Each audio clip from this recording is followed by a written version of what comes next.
vobiscum.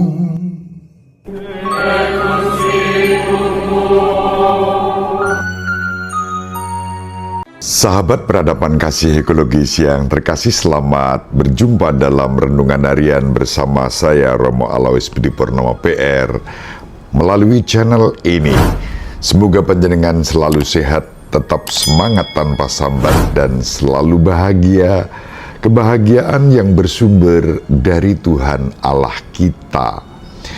Mari kita awali perjumpaan kita dengan bersatu di dalam doa.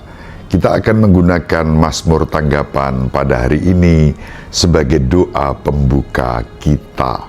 Dalam nama Bapa dan Putra dan Roh Kudus. Amin. Berbahagialah orang yang mengandalkan Tuhan. Berbahagialah orang yang tidak berjalan menurut nasihat orang fasik, yang tidak berdiri di jalan orang berdosa, dan yang tidak duduk dalam kumpulan pencemooh, tetapi yang kesukaannya ialah hukum Tuhan, dan siang malam merenungkannya. Ia seperti pohon yang ditanam di tepi aliran air, yang menghasilkan buah pada musimnya dan tak pernah layu. Apa saja yang diperbuatnya berhasil. Bukan demikian orang-orang fasik. Mereka seperti sekam yang ditiup angin, sebab Tuhan mengenal jalan orang benar, tetapi jalan orang fasik menuju kebinasaan. Kemuliaan kepada Bapa dan Putra dan Roh Kudus, seperti pada permulaan, sekarang, selalu, dan sepanjang segala abad. Amin. Dalam nama Bapa dan Putra dan Roh Kudus. Amin. Sahabat peradaban kasih ekologis yang terkasih, kita akan membaca Injil Markus bab 9 ayat 41 sampai 50.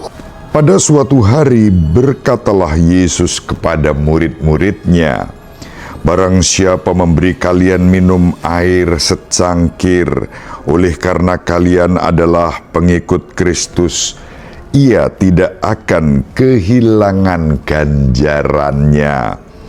Barang siapa menyesatkan salah seorang dari anak-anak kecil yang percaya ini, lebih baik baginya jika sebuah batu kilangan diikatkan pada lehernya, lalu ia dibuang ke dalam laut.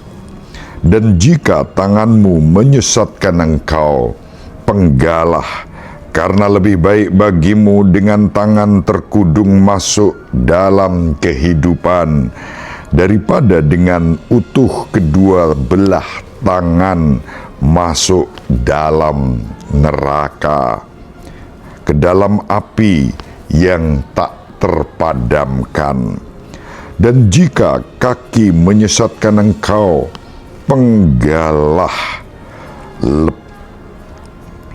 karena lebih baik bagimu dengan kaki timpang masuk ke dalam hidup, daripada dengan utuh kedua kakimu dicampakkan ke dalam neraka. Dan jika matamu menyesatkan engkau, cungkillah, karena lebih baik bagimu masuk ke dalam kerajaan Allah dengan bermata satu, daripada dengan bermata dua dicampakkan ke dalam neraka, di mana ulat-ulat bangkai tidak mati dan api tak pernah padam. Sebab setiap orang akan digarami dengan api. Garam memang baik, tetapi jika garam menjadi hambar, dengan apakah kalian akan mengasinkannya? Hendaklah kalian selalu mempunyai garam dalam dirimu, dan selalu hidup berdamai seorang dengan yang lain. Demikianlah sabda Tuhan. Terpujilah Kristus. Sahabat peradaban kasih ekologis yang terkasih, sabda Tuhan kita Yesus Kristus yang kita terima pada hari ini keras ketika kita tidak mau mengikuti apa yang menjadi kehendak Kristus di dalam kehidupan kita. Kehendak Kristus ada pada bagian terakhir yang kita baca, agar kita hidup berdamai dengan semua orang dan tidak membuat penyesatan-penyesatan yang membuat orang justru tidak mengalami kasih Allah, tetapi sebaliknya. Penyesatan akan selalu ada di antara kita oleh orang-orang yang tidak bertanggung jawab. Dan terhadap mereka yang melakukan penyesatan-penyesatan itu, Tuhan kita Yesus Kristus bersikap tegas, bahkan keras. Mereka akan dicampakkan ke dalam api jahanam. Itu teks aslinya berbunyi demikian, yang dalam bahasa Indonesia diterjemahkan dengan api neraka yang tak akan pernah padam. Itu merujuk pada satu tempat di Yerusalem yang disebut dengan Gehenna. Ketika Tuhan kita Yesus Kristus berbicara tentang hukuman yang disediakan bagi mereka yang melakukan penyesatan-penyesatan, itu akan membuat mereka dicampakkan ke dalam Gehenna. Gehenna adalah jurang yang begitu curam di barat daya Yerusalem pada masa itu. Berabad-abad sebelumnya, Gehenna adalah tempat penyembahan Melok oleh orang-orang Kanaan yang kafir, yang mencakup pengorbanan anak-anak. Jadi manusia dibunuh sebagai persembahan oleh orang-orang Kanaan kepada Melok. Di bawah reformasi Raja Yosia, tempat penyembahan kafir itu dihancurkan. Itu bisa kita baca dalam kitab kedua Raja-Raja bab 23 ayat 10. Dan akhirnya menjadi lubang sampah. Pada masa Yesus, Gehenna adalah tempat orang-orang Yerusalem membuang dan membakar sampah.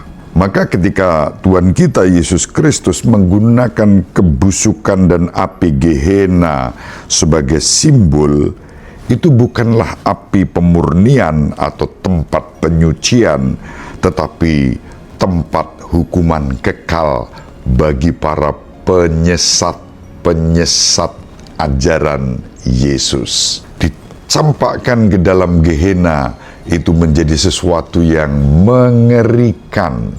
Gehenna lawan dari kerajaan Allah yang penuh dengan damai, sejahtera, dan keharmonisan, berdamai dengan Allah, dengan sesama, tentu juga dengan seluruh alam semesta ini.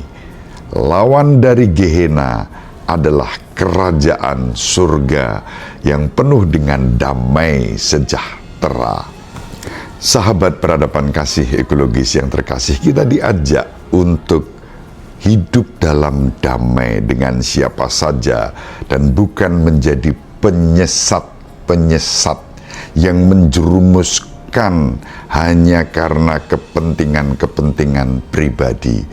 Ketidaktaatan kepada ajaran gereja itu bagian dari perlawanan-perlawanan yang menyesatkan.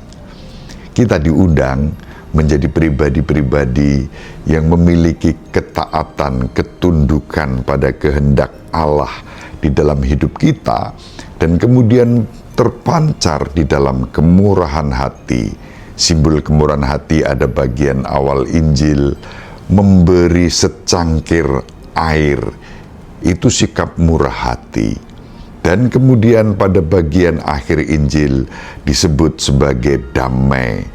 Membawa damai, hidup berdamai dengan orang lain.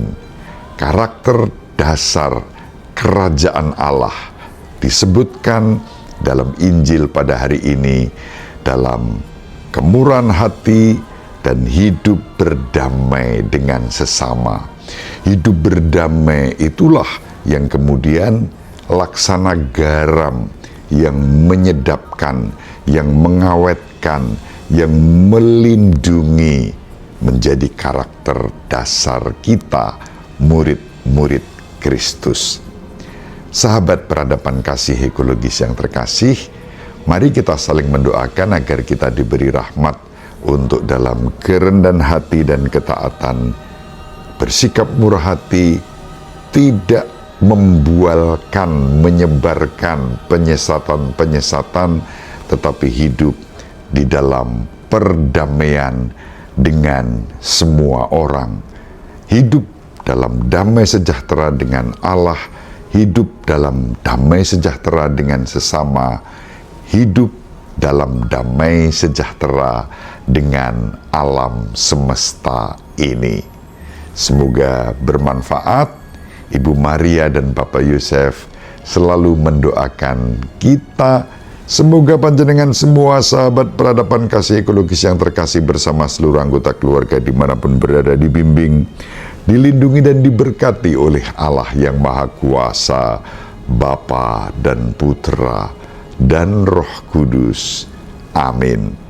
Terima kasih, salam sehat, tetap semangat tanpa sambat. Selalu bahagia, kebahagiaan yang bersumber dari Tuhan Allah kita. Salve, salam, salam sejahtera, berkah dalam. Sahabat peradaban kasih yang terkasih, sampai jumpa pada episode berikutnya. Terima kasih atas kebersamaan kita. Salam peradaban kasih ekologis, berkah dalam.